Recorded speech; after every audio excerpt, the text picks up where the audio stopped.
Welcome back to New Rockstars. I'm Erik Voss, and Captain America The First Avenger taught us all how to salute America's ass. All those feels we felt at Old Man Cap feeding ducks in Avengers Endgame started with strong character development, clever Easter eggs, and subtle foreshadowing that means so much more now than ever. After this Infinity Saga Rewatch has turned up new details in Iron Man, Hulk, Iron Man 2, and Thor, let us now turn to the OG Team America. Yeah! Language, sorry. Okay, the film opens with the discovery of Steve Rogers frozen in ice. Originally, Cap's frozen caveman body was going to be revealed in an Incredible Hulk deleted scene. Instead, they do it here in the movie with his name in the title. Captain America was one of the Golden Age World War II era heroes from Timely Comics, which later became Marvel Comics, and they brought him back in the 60s, thawed him out from ice to join the Avengers a generation later. This is the Cap explored in the MCU. A man out of his time, haunted by a fear of missing out on the life he was meant to live. And we'll see how this fear will thrust Cap and the whole MCU forward. FOMO thrust! Onto Tonsberg, Norway, past setting of the battle between Odin and the Frost Giants, and future home of New Asgard and Endgame. Odin gave the Norwegians his crown jewel, the Tesseract, a history we might have seen in that mythology book in Thor. Now in 1942, Johann Schmidt arrives to find it. Schmidt leads Hydra, then the Nazis' science division before going rogue. He drives a sick V16 Roadster, and like Tony Stark's Ford Roadster, the ride reflects the identity. So it's time for a wheel down. Designed by Daniel Simon, the bodywork is based on the Mercedes-Benz 540K. With a Mercedes G4 four-wheel drive and vintage Duesenberg and Bentley design language with a V8 dragster engine from Ford, in place of the Mercedes hood ornament is the Hydra logo. See, I just shifted gear back into nerd there. The Hydra based on the Greek mythological head respawning monster. This logo also appears on Schmidt's pin with blood dripping on the skull, foreshadowing his Red Skull identity. Also, if you look real closely, the seam line of Schmidt's flesh mask is visible behind his ear. Schmidt's mythological obsession has led him to this church kept by Walter Filch, and he recognizes the engraving as the Yggdrasil World's Tree, mentioned in Thor, but the secret box is carved with a serpent in the tree's roots. This snake is named Jormungandr, the Midgard serpent, a Norse mythology beast and mythological kin of Loki. Red Skull is one of Cap's oldest foes in the comics, and he's often after the Cosmic Cube, which many of us believe the Tesseract was based on, but his shattering of this decoy cube reflects how the real Tesseract isn't the Cosmic Cube we thought it was, but secretly an Infinity Stone. And the Führer digs for trinkets in the desert.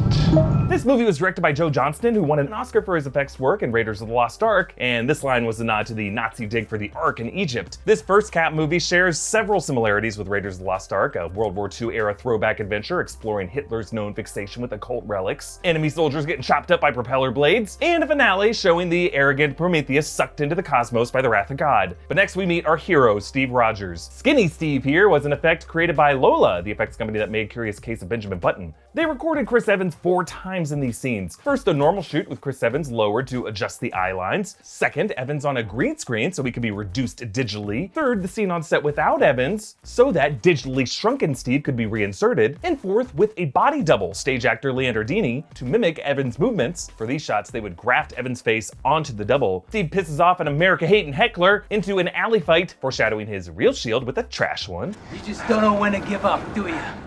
I can do this all day. A great line he could repeat all day in future fights. I can do this all day. I can do this all day. Bucky Barnes bails him out. Gotta get you cleaned up. Why? Where we going? Future.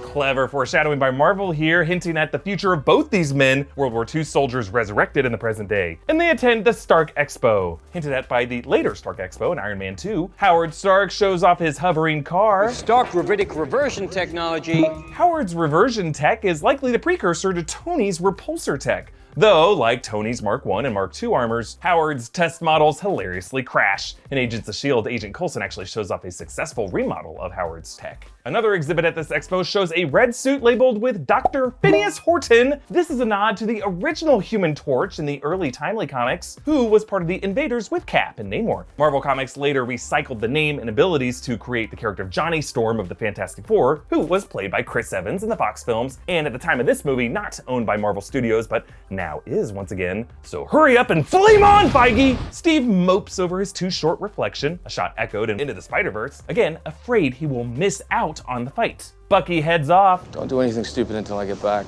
How can I? Taking all the stupid with you. A line that comes back in their goodbye in Endgame. Don't do anything stupid till I get back.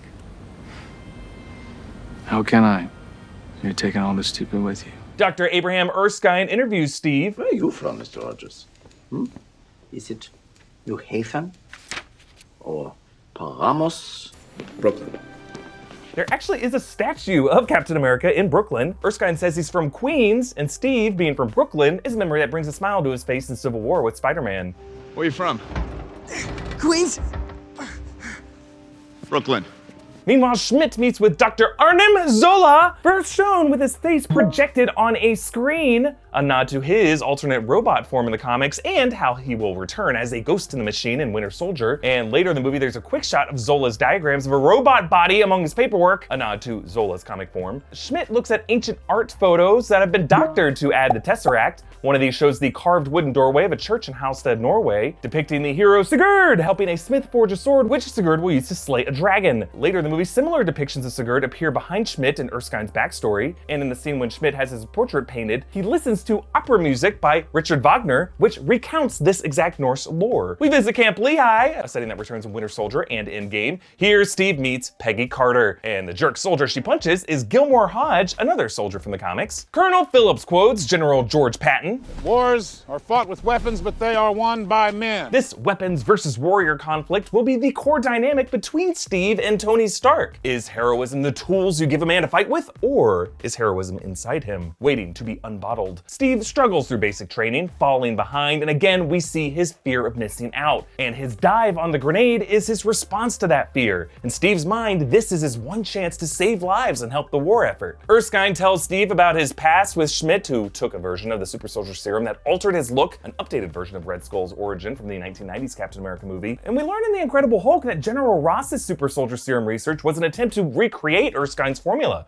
Erskine's alias and Vita Rays shows up on the tank and Hulk. Steve's eyes here shoot open, just like Banner's do. And later we see Steve giving blood samples for future testing. Here, Erskine tells Steve that the serum reflects the identity inside the man. So if you think about it, Red Skull and Abomination are kind of like evil freak brothers. Peggy escorts Steve to the lab. Women aren't exactly lining up to dance with the guy they might step on.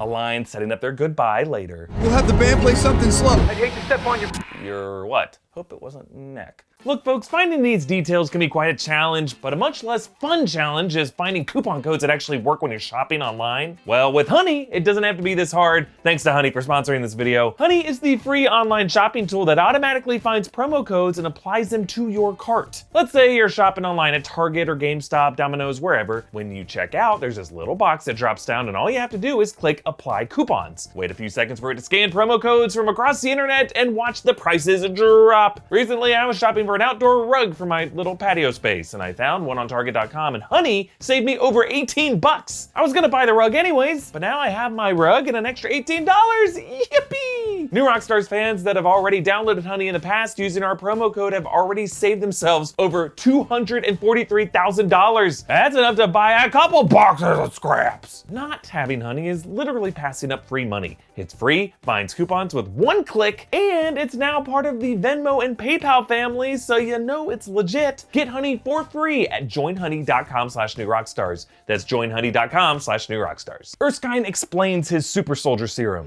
The serum infusion will cause immediate cellular change. Now, the exact makeup of the serum that Erskine used on Cap remains a bit of a mystery, though some believe that if S.H.I.E.L.D. had access to Wakandan vibranium, part of it might have been a distilled Wakandan heart-shaped herb, which might be why later Cap and T'Challa's physical strength has seemed evenly matched. And money shot, Cap beefed up. How'd you feel? Taller. This taller description comes back later in a cameo from Stan Lee. I thought he'd be taller. By the way, that guy next to him is a cameo by Reb Brown, who played Captain America in the 70s movies. Erskine is killed by a Hydra spy in the State Department, setting up the long tradition of US government officials loyal to Hydra. Senator Stern, Agent Sitwell, Secretary Pierce. Steve shields himself with a taxi door with a star, stage 2 of his practical shield evolution. From trash, to repurposed parts here, to a stage prop, to a prototype, to the real thing. Kind of reflecting Tony Stark's armor evolution from a box of scraps, to a silver prototype, to the real thing. The Hydra submarine, like many of Hydra's futurist techs in this movie, was based on real Nazi designs. This Pfizerdorsch was based on the German Marder and Hai. Red Skull's rocket was based on the Focke-Wulf Tribeflügel. And the Valkyrie with its solo bombers were based on the Horton H-18 bomber, and the fighter plane called the Tribeflügel Flügeljager. My pronunciation probably just pissed off a lot of you Germans. Schmidt tests his weaponry on Nazis. You will be brought before the Führer himself!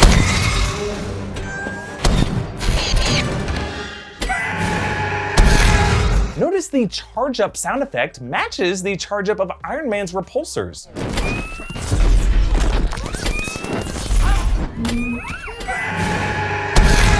It is believed that Howard Stark's arc reactor, which Tony based his armor's arc reactor on, was powered with energy derived from the Space Stone in the Tesseract. Actually, later we'll see Howard tinkering with a tiny piece of Tesseract fuel, which matches the framing of his son in Endgame tinkering with the Infinity Stones. So Steve joins a war effort with the PR campaign. He wears his classic Captain America getup with his winged headgear and classic shield. This whole section really cleverly satirizes the Golden Age Cap, whose original purpose was legitimately war propaganda and selling war bonds. Steve punches Hitler, restaging the original Captain America #1 cover, which we see kids reading in this movie. It's worth pointing out that Cap creator Joe Simon said they got some hate mail from American Nazi sympathizers for that cover. Creating Captain America was their political response to the overwhelming anti-interventionist movement in the US prior to Pearl Harbor. So those of you who say that comics should stay in their lane, politics is their lane. One of the dames who gets his autograph is played by Laura Haddock, who also plays Meredith Quill, Star-Lord's mother in the Guardians of the Galaxy movies. And the closing number foreshadows Cap's shield design,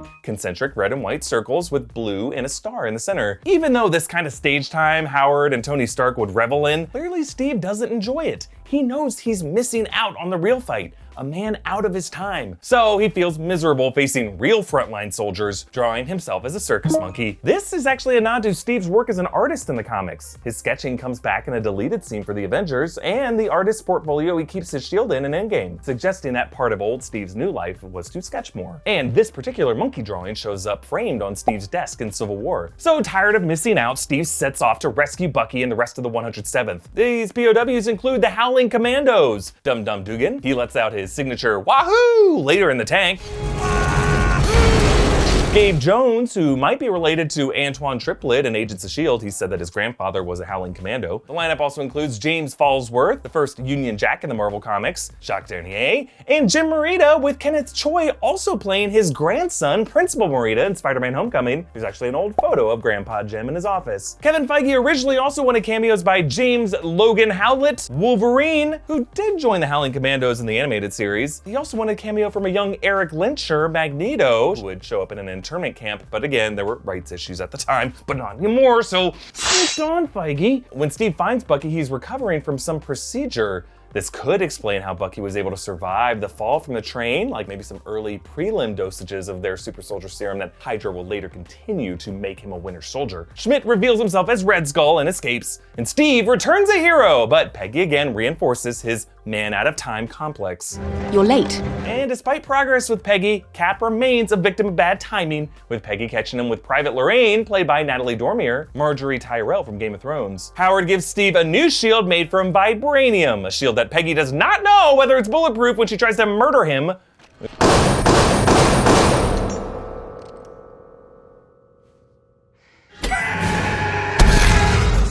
Did Howard get this vibranium? Comics have suggested his researchers discovered it in the deepest Africa, though Ulysses Claw brags that he's the only person to steal vibranium from Wakanda and make it out alive. Other comics have suggested that Roxxon discovered vibranium deposits on a small island in the South Atlantic, scattered there from the impact of the vibranium meteorite collision. So Howard's team could have found fragments of vibranium in other nearby African countries. As Steve leads missions, we see his compass with Peggy's picture, which of course returns in Endgame, as Steve course corrects back to his North Star. Cap, Bucky, and the Commandos target a Hydra train. Remember when I made you ride the Cyclone at Coney Island? Peter Parker actually perches on this Coney Island roller coaster at the end of Spider-Man Homecoming, and we get a brief glimpse of Bucky with the shield, but the gods punish him by knocking him into a gorge, which is similar to Bucky's apparent death in the comics. While other Phase 1 movies show future Avengers getting hammered or hung over before the final act, Cap's enhanced metabolism makes it hard for him to get drunk. We actually dug into the math on this, on how many shots he'd have to take to get drunk, an episode of Big Question. Fun one, check it out. Cap leads a charge in Hydra's Alps base and chases down the Valkyrie and Red Skull's coupe. Colonel Phillips pushes the red button with the letter K on it, with the German around it translating to "Danger, do not push," which gives the car a boost. This is a nod to Tommy Lee Jones' character, Agent K, whose car has a similar red button. You remember the little red button? Yeah. Push the little red button. And you may want to put on a seatbelt. Cap boards the Valkyrie and confronts Red Skull. I have seen the future, Captain.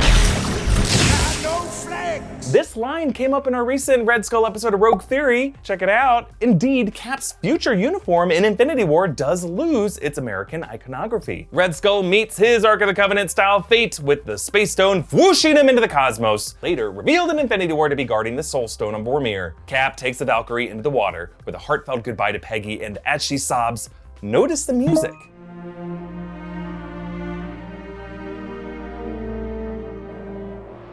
This same music comes back in Endgame, first when Cap sees Peggy in 1970. And then at the end after his life with her is complete. This is not just the music of their time together, it's the theme of Steve missing Peggy, the music of longing for the life that you're meant to live. Pretty heartbreaking for Endgame to bring it back after Peggy presumably passed away. Poor guy's agelessness always makes him a man out of his time. Peggy finds a photo of skinny Steve that she keeps on her desk, and in his file you can see his canonical birthday of July 4th. Howard Stark recovers the Tesseract from the ocean floor, setting up its future with Project Pegasus that Loki will exploit in the next film, The Avengers, and in the epilogue Steve wakes up in the present day, repeating his frantic run through the streets of New York, but whereas before he woke up taller, now he wakes up with his surroundings taller. And he leaves Nick Fury with the perfect final line for the man out of his time, forever missing out. I had a date. And not until the closing images of Avengers Endgame will the man out of his time finally come home to the life he wanted and take Peggy up on that dance. Until then, Cap's gonna be busy giving us some cool shit to break down. Join our watch along for the Avengers on Discord by becoming a patron at patreon.com/newrockstars. Comment down below with your thoughts. Follow me on Instagram and Twitter at Erik Voss, follow New Rockstars, and subscribe for more Infinity Saga breakdowns so that you too, like Cap, will get every reference. I understood that reference.